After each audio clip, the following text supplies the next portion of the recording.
Hello dosto, welcome to Chalaki Read Between the Lines. In my 30 years of understanding politics, I have never come across such an all guns blazing fight to finish assembly elections like in West Bengal. एक तरफ है ममता दीदी, the fiery and fearless leader of TMC, और दूसरी तरफ है BJP के Amit Shah and Modi who have come together and are determined to win in West Bengal. It is the biggest blockbuster of our time. मैं दावे के साथ कह सकता हूँ कि कोरोना वायरस को छोड़कर इतना मीडिया टाइम, एंटिसिपेशन, डिस्कशन कोई भी टॉपिक को नहीं है।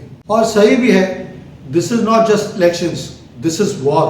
वॉर पे याद आया हमारे home grown expert, the god of strategy Chanakya और Kautilya had written the book Arthashastra, सुना तो होगा। जिस तरह से उन्होंने चंद्रगुप्त मौर्य को ट्रेन किया, वॉर में जिताया, नंदा डायनेस्टी को हराया। खैर, मैं आपको हिस्ट्री लेसन नहीं देना चाहता। अब इलेक्शंस तो वेस्ट बंगाल में शुरू हो गए हैं और मई 2 को तो रिजल्ट भी आ जाएगा। मैं आपको इस एपिसोड के द्वारा सिर्फ ये बताना चाहता हूं कि बीजेपी और टीएमसी ने इस इलेक्शंस में अपना सब कुछ दांव पे लगा दिया है। चाणक्य ने सिखाया कि हमको दुश्मन को हराने के लिए क्या रणनीति या स्ट्रैटेजी लगानी चाहिए, इस पर हम गौर फरमाएंगे। इस रणनीति के 4 पिलर्स हैं: साम, दाम, दंड, भेद। साम का मतलब है असेंबली। आप तो जानते हो, दोनों ही टीएमसी और बीजेपी अपने दुश्मन के दुश्मन को दोस्त बनाने के चक्कर में है। वो ऐसे सब कोलैबोरेशन बनाएंगे जिससे दूसरी पार्टी को नुकसान पहुंचे। दाम का मतलब है प्राइस या कीमत।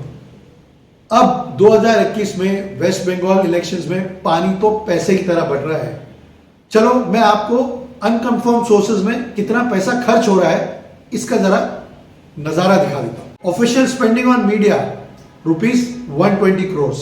Booth level कार्यकर्तास for road shows 300 crores. Cash, alcohol transferred to voters, babus, gundas 500 crores. Leaders promised plug portfolios if they move from TMC to BJP 15,000 crores. आप सोच रहे होंगे इसमें कौन सी बड़ी बात है, ये तो पहले भी होता था, अब थोड़ा बढ़ गया है और क्या ऐसा भी किसी ने सोचा है कि ये सब पैसे कहां से आ रहे हैं? आरबीआई के पास से नहीं, हमारे और आपके जेब से जा रहे हैं बंधु।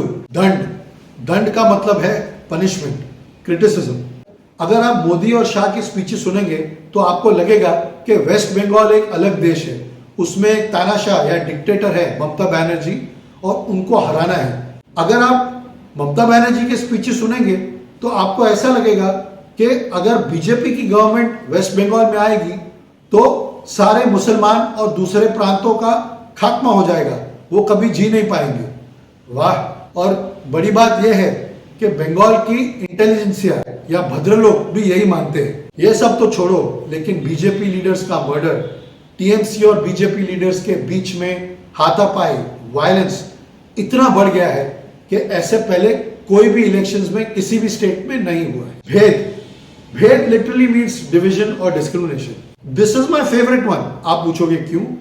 200 साल तक अंग्रेजों ने हिंदुस्तानियों के ऊपर राज किया, इसी बेसिस पे हमको डिवाइड करके।